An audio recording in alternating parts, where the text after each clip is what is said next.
This is Newsroom. Hello and welcome from Johannesburg here in South Africa. I'm Evan Jansen. The show, of course, live and broadcast from our studios as always here in Auckland Park. Don't forget, you can also watch us live on YouTube, and the whole show is available on demand on our YouTube channel. Now, today, the standoff between the Basic Education Department and various teachers' unions has deepened. We'll have both arguments in the studio shortly. We ask you the question, how do we resolve this standoff over the annual national assessments between unions and the Education Department? At SABC Newsroom, that's where we want you to answer this question. We'll put live tweets up a little bit later in the show. We'll also be crossing live to the High Court in Pretoria for an update on the sentencing procedures in the Mido Masia court case. We'll be there a little bit later live. Also, we look at the escalating crisis in Burkina Faso as the troops have now entered the country's capital. And we close with a look at the plight of adolescent girls on the African continent. First, let's get the morning's news from Manine Dormel.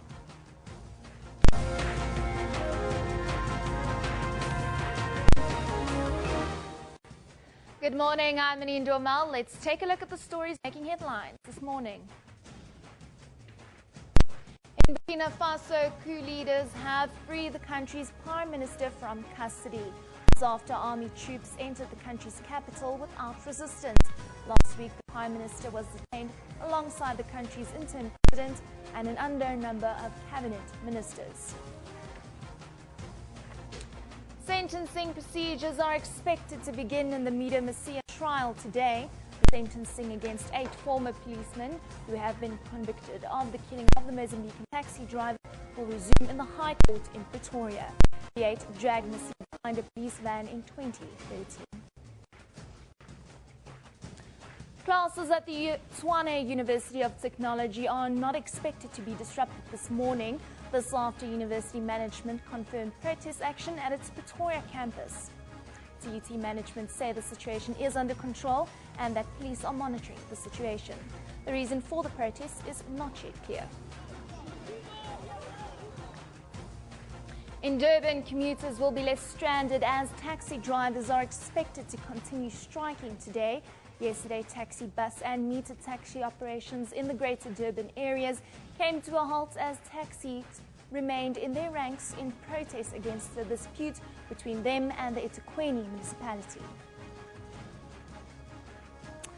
And to mark World Rhino Day today, the Convention on International Trade and Endangered Species of Wild Fauna and Flora has called for increased anti-poaching efforts.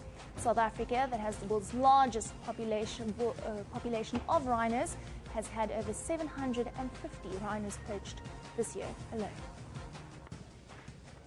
Well, remember, of course, you can find all of those stories on our Newsroom Facebook page. Just simply search for SABC Newsroom. You can also follow us on Twitter at SABC Newsroom. Evan, over to you.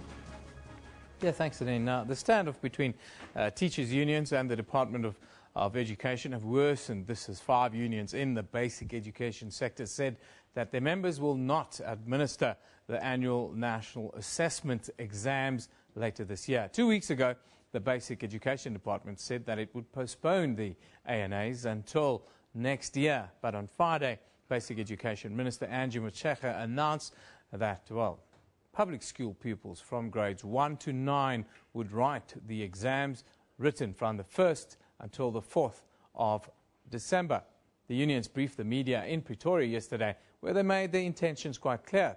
SATU said that the ANA is being used to demoralize teachers and the assessment will be a futile exercise as they can't be used for analysis in 2016. Now, from our studio as well, who was supposed to join us here in Johannesburg is Elijah Mhlango, who's the Chief Director of Communications of the Communications of the Department of Education. He's supposed to join us. I'm hopeful that he's late and he will still come and join us. But in our studios in Pretoria, we are joined by the National Professional Teachers Organisation of South Africa, the Executive Director, Henry Hendricks. A very good morning to you, Mr. Hendricks. Thank you so much for joining us. Thank you, Evan. Can you give us an idea, just overall outcome from yesterday? Are you calling for the assessments to now be scrapped, or do you just want them postponed until next year? Eben, we are not happy with the current system of the ANAs. And we are saying that, and I need to say that the task team to revise the ANAs has actually met yesterday already. So we are saying we are not happy with the current system. We are happy to engage and be part of a systemic evaluation system as early as next year, the revised system. What is the key unhappiness that you have with the system? My research, I see you said that the tool is not effective and had to be re-looked at. Do you share a similar view? Well, absolutely. You know, it does not. I think one of our main issues is that the system was designed in the first place to look at the whole education system. What has happened since is that it is morphed now into a system which is used to punish learners, educators, school principals, and districts even, based on poor performance. And so it is not meeting the reasons for why it was designed in the first place. Is this the reason why the outcome, you're talking about the demoralizing of teachers and so forth, this is the belief? Well, absolutely. You know, one of the things that you don't want is to have a test like this used against teachers. And it does demoralize them when their school is pitted against another school and that is used as a tool for disciplining them. What about accountability? Shouldn't we as professionals, teachers in this case, be accountable in some way or form? Absolutely. Absolutely. And that is why we have time and time again said, as NAPTOSA, and I believe the other unions as well, have said that we are committed to a system of evaluation so that we are able to see the health of our education system. So that is not the issue, Eben. We are absolutely 100% behind that. And in all our meetings and our communication with the ministry and the department, we have emphasized that over and over again. You're still committed to work with the Department of Basic Education to improve the ANA. Is that still the case? Absolutely. As I said, some of our members met yesterday with the department in the task team. I got a report from that, and there's a whole process of task teams and work groups that are going to meet very soon, later this week even, to work on remodeling the system. We're absolutely committed to that. I wanted to talk quickly about the pronouncements by the minister who talked now about the 1st or the 4th of December. Are you open to negotiate around that date, or are you saying no, scrap it totally, we are pulling out of it, full stop? Let me just tell you something that happened on Sunday. You know, we had a 5-hour meeting, the unions and the department. And one of the strange comments that was made by the department was, listen, we're not going to put additional pressure on the teachers. Let's write the ANAs at the end of this year, but they don't have to be marked now. They can be marked at the beginning of next year. That doesn't make sense. If it is not that urgent, then why write it now at all? We're saying anyway, the 1st to the 4th of December has its own problems, besides the fact that we're not prepared to write at that time or to administer at that time. There's a whole lot of problems related to that. Many teachers, well, all teachers will be involved in marking exam scripts, in drawing up their mark sheets, in doing progression, and a number of those things. Your grade 9 teachers as well will be very involved. Unfortunately, many of our learners will not be at school. It is not something that we condone, it's something that we are against, but once examinations are over, we know that the practice has been that many learners don't go to school. So there's many reasons why it should not be done now. But the main thing, Eben, is we're saying we do not want to administer the current ANA. And the 1st to the 4th of December is far too early to deal with the revised ANA. It will not have been in place. All of the work that will have been done to revise it and to develop new papers and to distribute those cannot possibly be done within that time frame.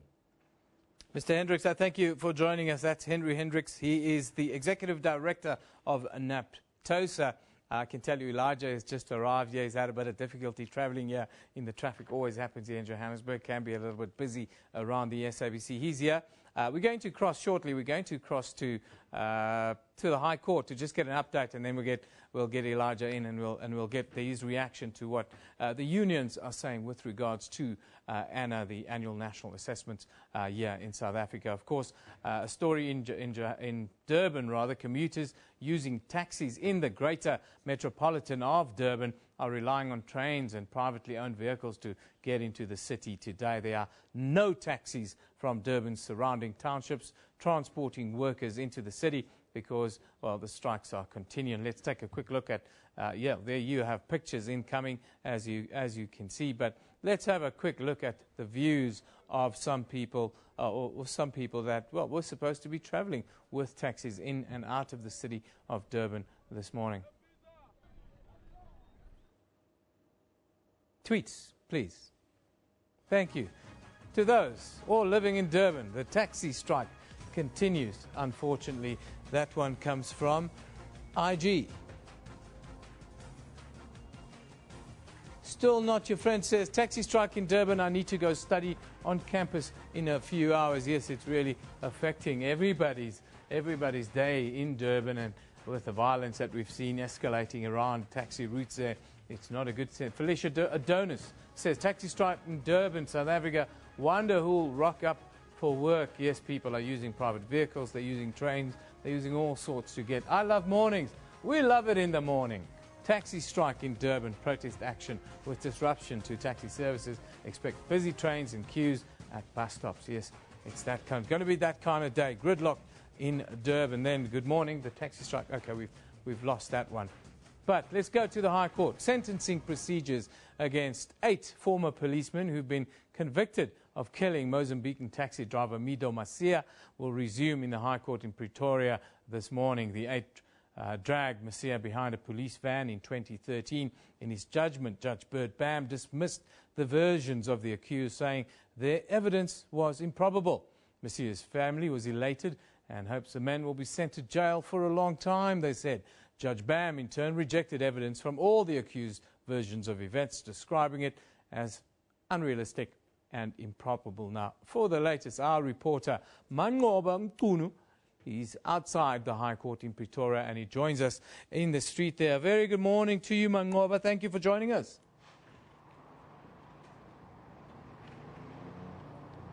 Good morning, Eben. Mangoba, just set the scene for us today. What's the expectation in the court today? Are we going to see this matter proceed?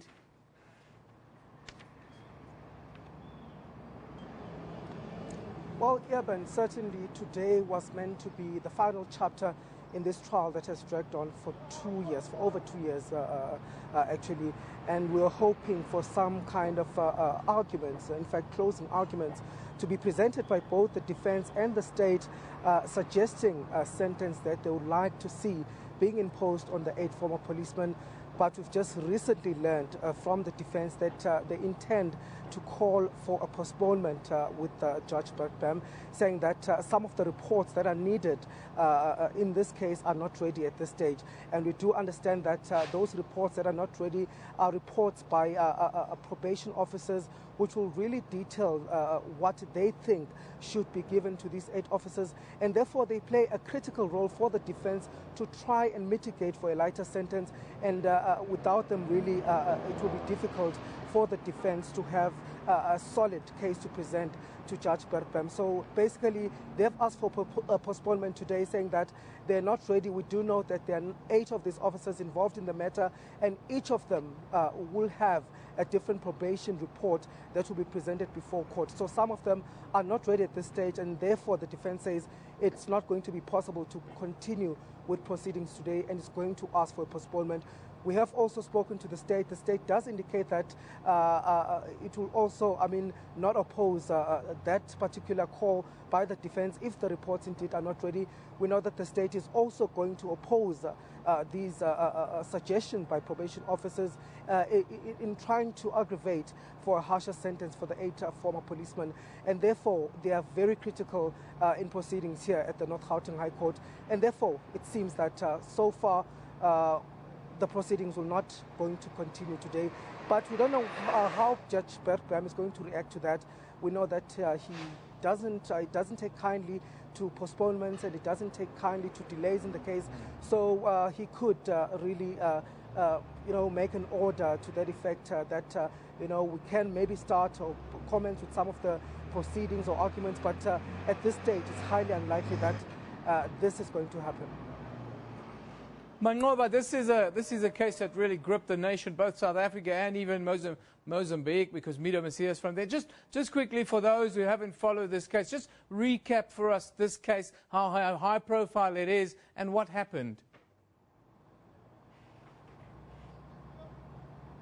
Well, certainly this is a case that has grabbed the attention of both local South Africans here, as well as the international community, as we know that that dragging video that was taken at the scene there in Davidton 2 years ago made it to international news and was indeed the topic of discussion for days.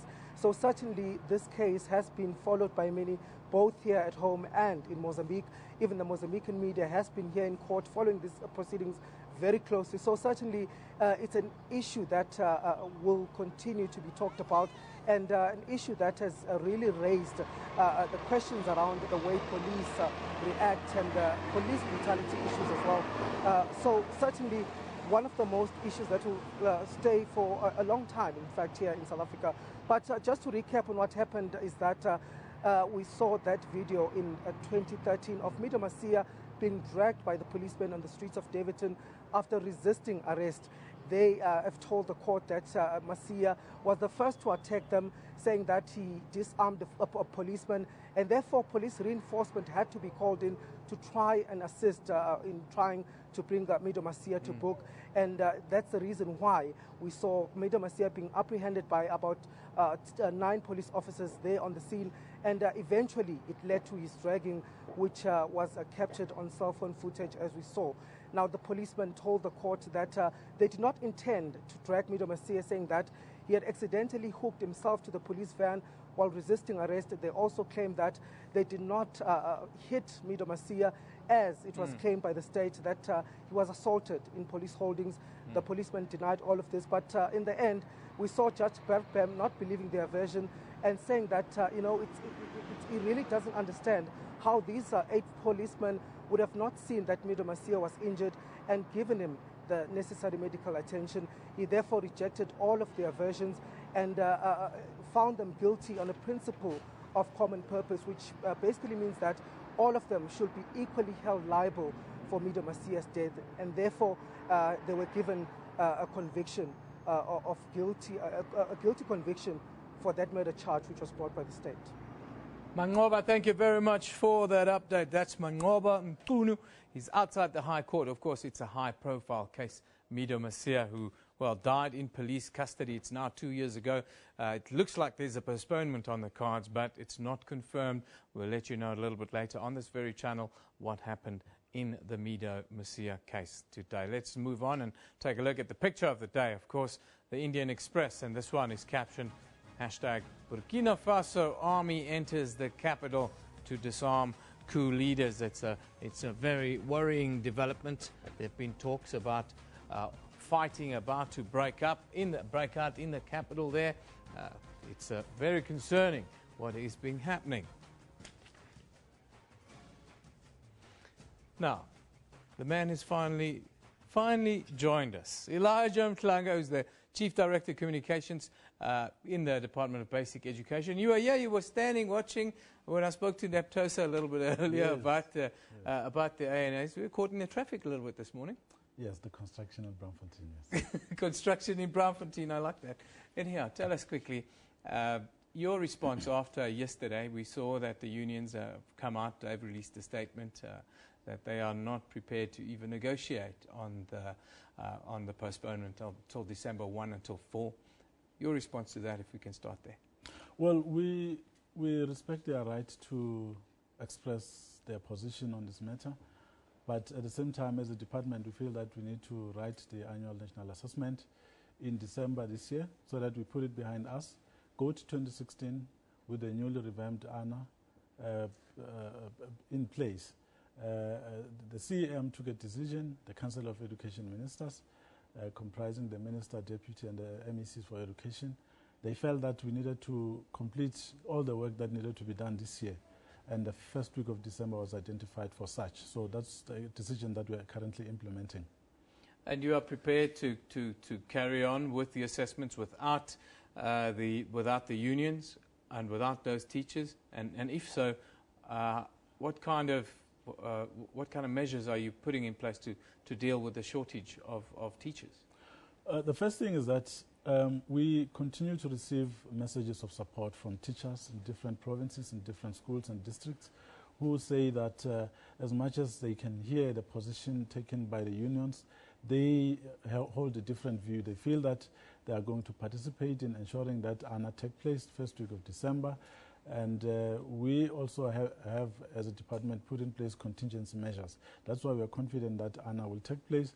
We might not have 100% participation, but ANA doesn't require that anyway, because it's not about all the learners, it's about the system. It's a systematic diagnostic tool. So we feel that if we can get a good number of schools participating, we should be able to obtain the information that we're looking for. Mr. Hendricks pointed out earlier, he says that they believe that these assessments will demoralize teachers, principals and scholars or learners alike. What is your response to that? I mentioned to him about accountability, that surely there must be some accountability in every profession. He then talked about an alternative system that they should look at. Your response? Yeah, there are two things here. The first one is that we have been doing ANA since 2011. And over the years, we've been monitoring it, and we've come to a point where we feel we need to improve it. And there's agreement on that point. Academics, the unions themselves, SGBs, and all those people that are interested in this, they agree that we need a better assessment system to help us check the health of the system. And that point is agreed to. As a department, we already commenced that work last year.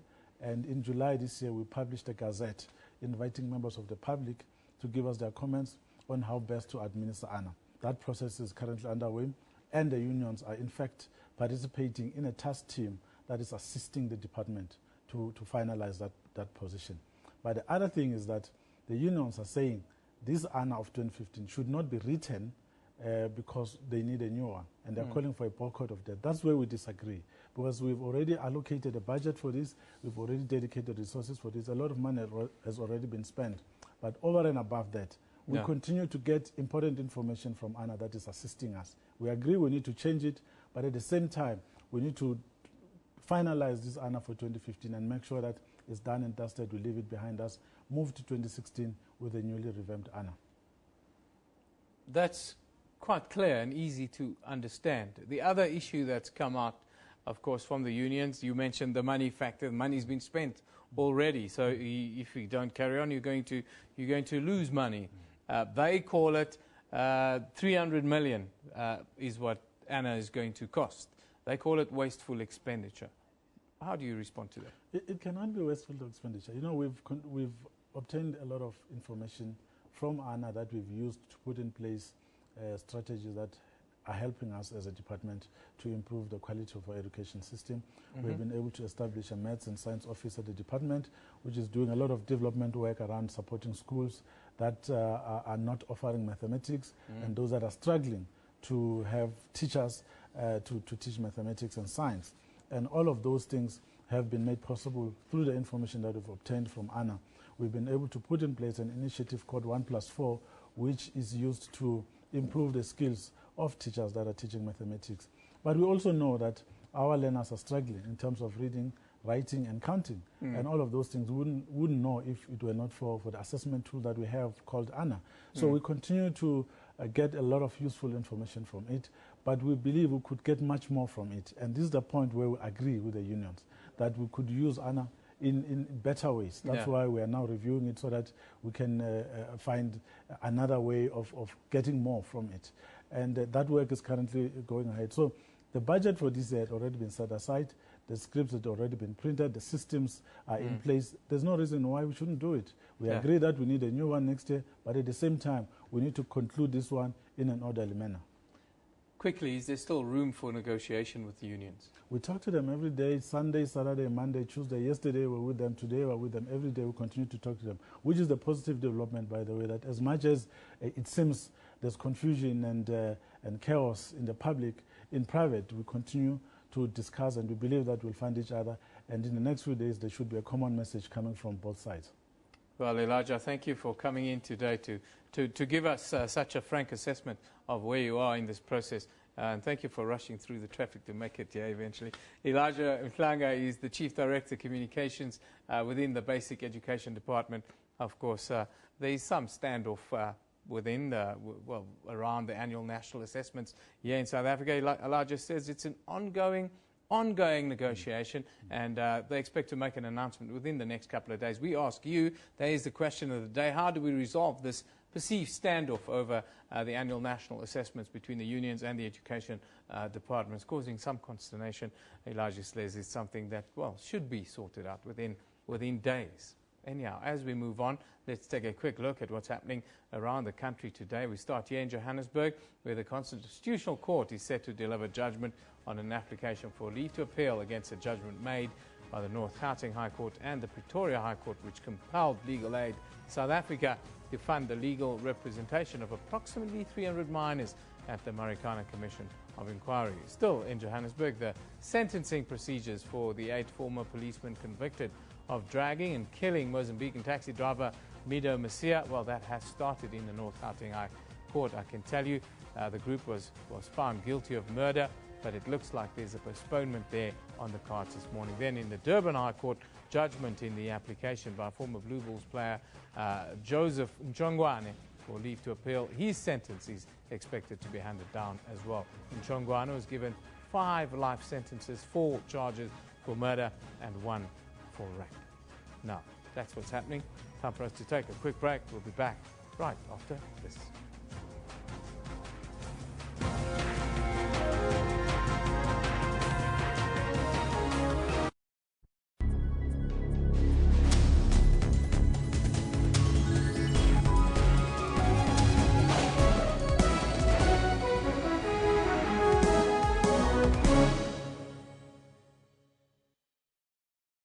My people, we are getting there, and thanks to you, Pati is set to become our country's 12th official language.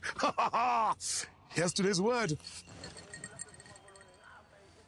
Substitute. Replacing a drinking buddy with somebody more fun.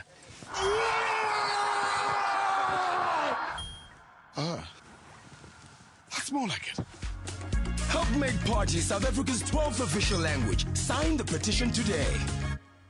I've got a credit card.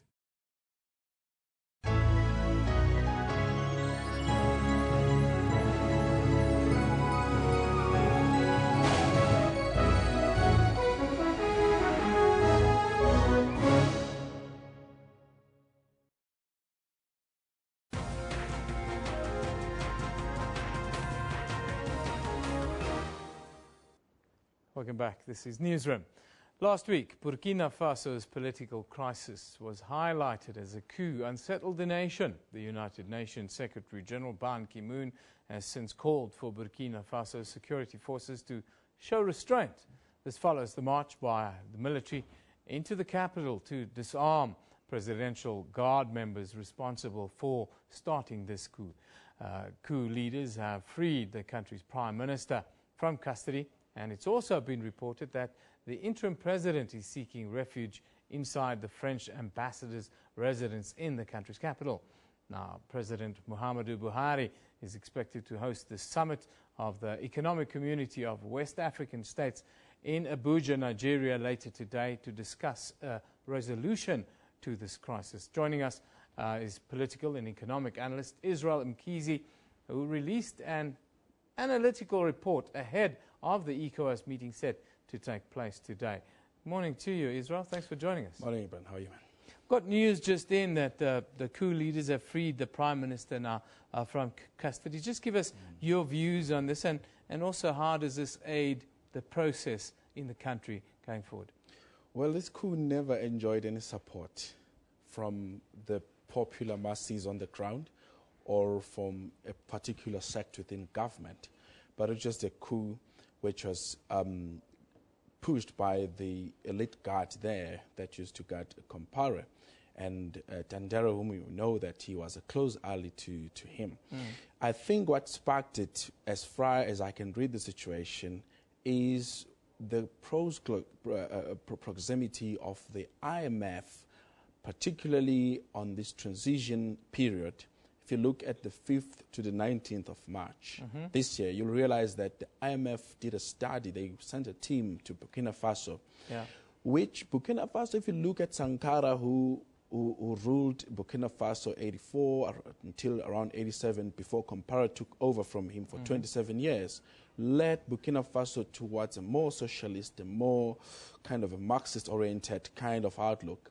And Compaore would have wanted to continue there. But when you look at the close proximity of the IMF and the 5th to the 19th delegation which was sent there to study if the transition, which started after the fall of Compaore from last year, October, until the elections which we are looking forward to for the 11th, there seemed to be a close relation between what they call disciplined fiscal and macroeconomics and the politics. Now, when you're going to mix those two, you'll find that the state or the transition team has to deal with the question of cutting costs and making sure that the state is not overburdened with the wages bill. And you find that this wages bill was going more towards this elite guard. Now, cutting all of that, you are actually saying to these people, in a way, in the post-election, you might be reduced to size. So I think that's what sparked the coup on Wednesday last week. But it didn't enjoy support even from the that base. wasn't a coup. A coup that wasn't a coup, yeah, you could call it that. Let's quickly talk about the ECOWAS meeting today, because Muhammadu Buhari is chairing this crisis meeting, they called it, to deal or to find some resolution with regards to Burkina Faso. What is your expectation from this meeting today? Well, I think there's two things that we can expect. Number one is the affirmation of the immunity that's going to be given to the guys who had ran the coup, to assure them that, listen, since you have disarmed and without any gunfire, we will assure your security and your families. There's not going to be any retribution. That is going to be official. But again, I think they would want to either affirm the 11th of October elections or say, let's push to a little bit of a later date, because it is very critical. Because there's a lot of things, even if you go and read that study, that report by the IMF, it talks to the economy, the cotton economy, the gold economy, the creation of employment. Mind you that Burkina Faso's economy largely depends on agriculture, which brings over 32% in terms of its GDP, and 80% of its labor goes into agriculture. And then the other percentage, 68%, is from services, is from gold, and is from coal. So all of those things are very important. So to stabilize the region, because some of the people who are from Burkina Faso have migrated to nearby countries, which are 6 countries. Looking for labor, so you don't destabilize there. You mentioned that we saw Macky Sall and Boni Yavi travel to Burkina Faso late last week to go and mediate in this kind of crisis. Within the ECOWAS region, the role of neighboring countries in these kinds of flare-ups, what are they?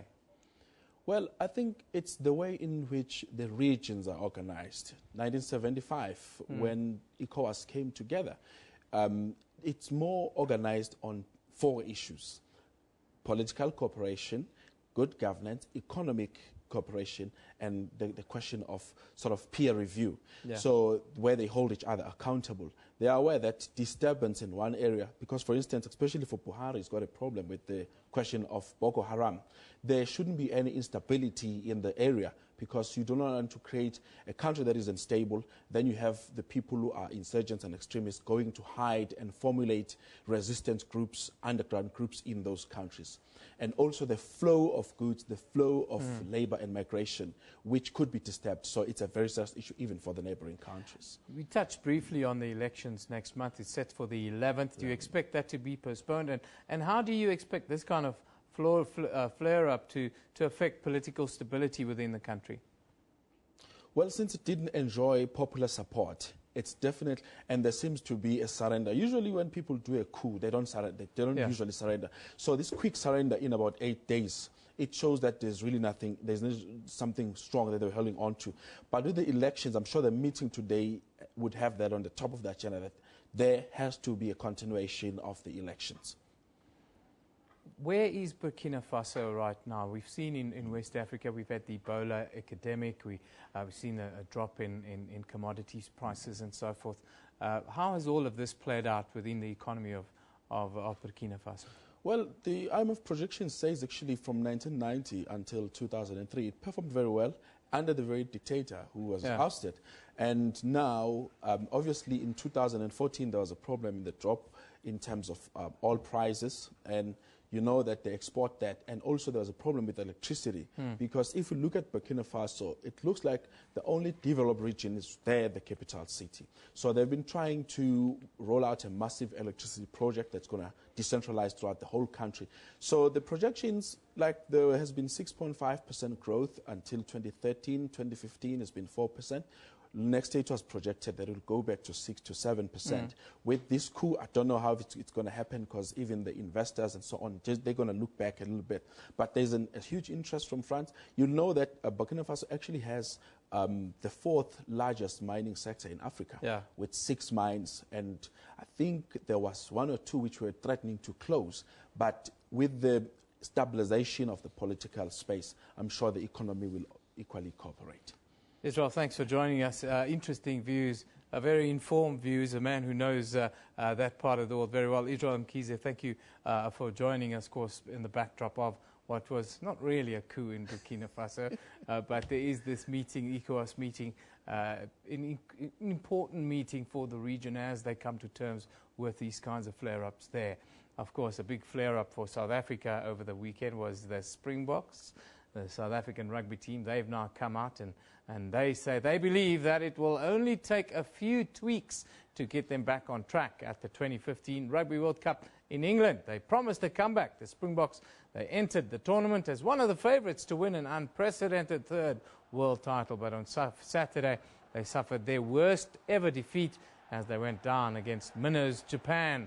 They're in Birmingham now, preparing for their next match against Samoa on Saturday. Yesterday, we asked you, the viewers at home, our view of the day question, and that question was, can the Boks come back to win the Rugby World Cup? Well, here are some of the views that have come through. One from Andrew Dandu says, congratulations for your win over Springboks and good luck for the next game. You thoroughly deserve the win. Thank you, Andrew. And Bishop Silas Lowe says, at SABC Newsroom, team selection is questionable. Yes, that is noted, sir. I think the whole country agrees. Untransformed Boks got the whip. I think he's trying to say this goes for Transform's call on Saruwan. That one from Bishop Silas. There you have a Buddha book. That is a picture with a book with a, it looked like he's got his eyes covered. Slamat Exhamat say at SABC Newsroom, it is good that the old Buddha Boko lost against the Japanese. Now we can drop the Springbok logo for good. Is that a discussion is that a kind of discussion that we should have right now in the middle of a World Cup? I don't think so. But in South Africa, we have this unique talent to always put our national teams in some sort of crisis before the big tournaments. That is something that we do without equal anywhere else in the world. Anyhow, time for us to take a look at what's happening in the rest of the world. Let's start with the newspapers in Europe The Times there says Scotland Yard abandoned a central part of its Westminster paedophile investigation last night, claiming it could no longer stand by its assertion that 3 children were murdered by VIP child abusers. Moving to Nigeria, the Vanguard reports that Boko Haram carried out its deadliest attacks on the key northeast city of Maiduguri since President Muhammadu Buhari came to power, killing scores in a series of coordinated bomb blasts. Finally, in the USA Today says that Pope Francis marked the anniversary Monday of the day he decided as a teenager to become a priest by pressing a subtle message to Cubans at a delicate point in their own history: overcome ideological preconceptions and be willing to change. Now let's take a look. Well, we've taken a look at let's take a look at what's on our Facebook page. That's the Newsroom Facebook page today. Commuters using taxis in the greater Durban metropolitan area are relying on trains and privately owned vehicles to get into the city. There are no taxis from Durban surrounding townships transporting workers into the city today. Then, the global data on child mortality shows that East and Southern Africa is making the fastest progress on reducing child deaths. And also, Greek Minister Alexis Tsipras yesterday said that all European states needed to pull their weight to deal with the growing migrant crisis, calling on better assistance from the European Union to countries taking in the biggest influx. Of course, Greece being one of the frontier states for the refugee influx there. Time for us to take a break. You're watching Newsroom right here on SABC News.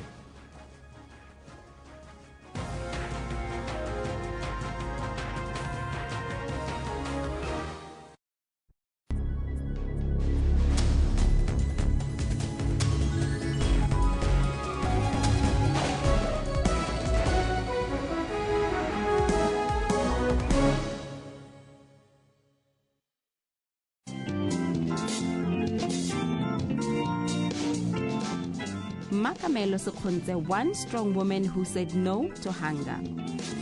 She never allowed circumstances to pull her down. At daybreak, she is up and running in the streets of Johannesburg to make her living. After 12 hours of hard work, she goes back home being able to put food on the table. Join me, Bulemo Lebatsi, on your show about those who take on and conquer life challenges every Saturday at 5:30.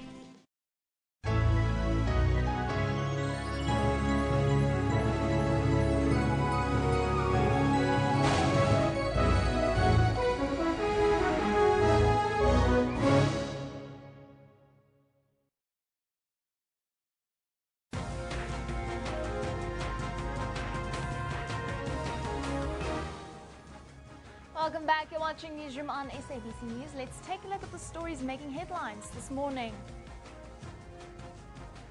Pre-sentencing proceedings in the murder case of 8 former police officers convicted of murdering Mozambican taxi driver Mido Masia have been postponed until the 11th of November. This as pre-sentencing reports are not ready for the proceedings to go ahead. In Durban, commuters will be left stranded as taxi drivers are expected to continue striking today.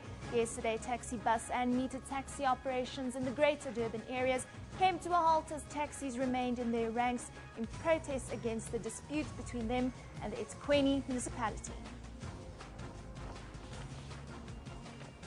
And in Burkina Faso, coup leaders have freed the country's prime minister from custody. It's also believed the interim president is seeking refuge inside the French ambassador's residence in the country's capital. Well, remember, for all of those stories, you can follow us on Facebook. Just search for SABC Newsroom. Of course, you can also follow us on Twitter at SABC Newsroom. Gavin, back to you. Thanks, Anine. Well, there's been a development in the High Court in Pretoria in the Mido Masia case. Let's just quickly go to Mangoba Nkunu, who's outside the court. Mangoba, what's happened?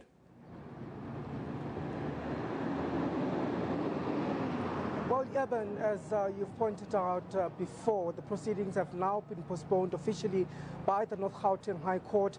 The defense did make short submissions to the judge indicating that indeed they were not ready to present those probation reports by the different officers for the 8 former policemen who are accused or who have been found guilty, in fact, of killing Mozambican taxi driver Mido Masia. So they did ask for a further postponement, saying that it could take some time before these reports are ready to be presented before court.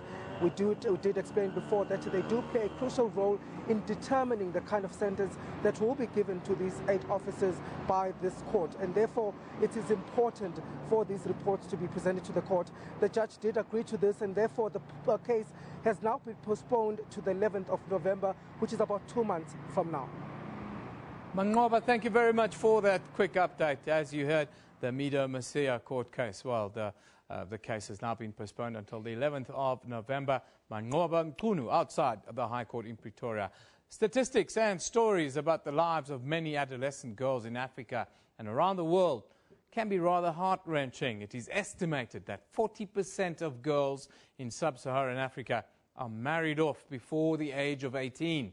The World Health Organization also estimates that 91.5 million girls and women above the age of 9 in Africa are currently living with consequences of female genital mutilation.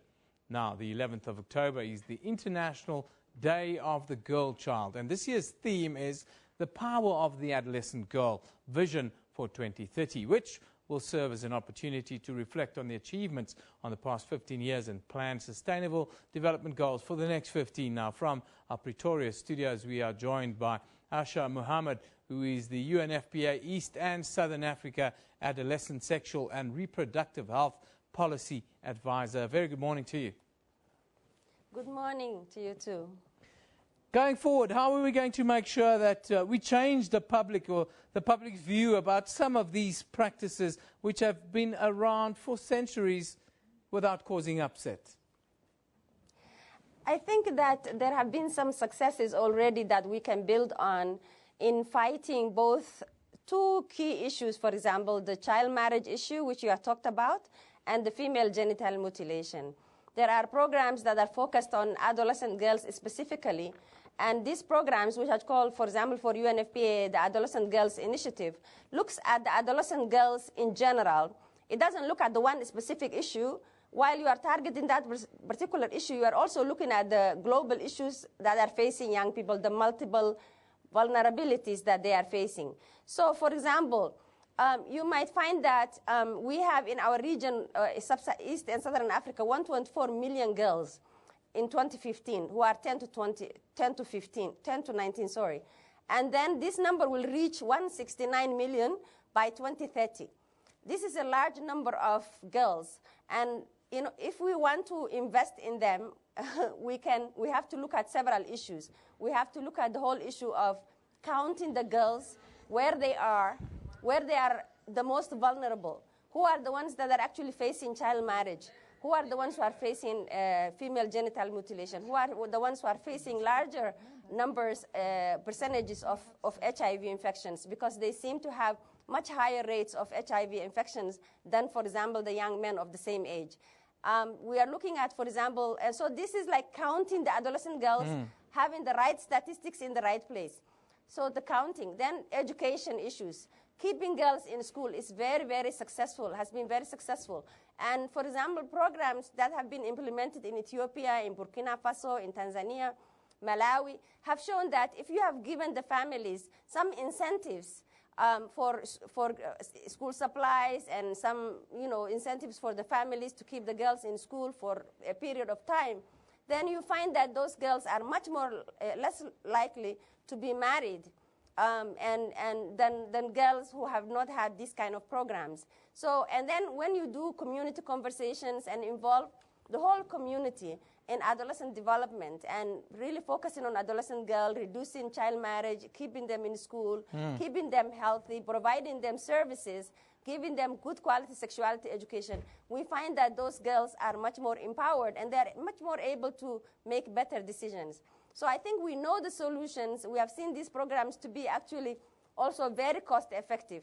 that, for example, investing in the adolescent girls may cost in Ethiopia $11 per girl per year, for example. That's not a whole lot of money.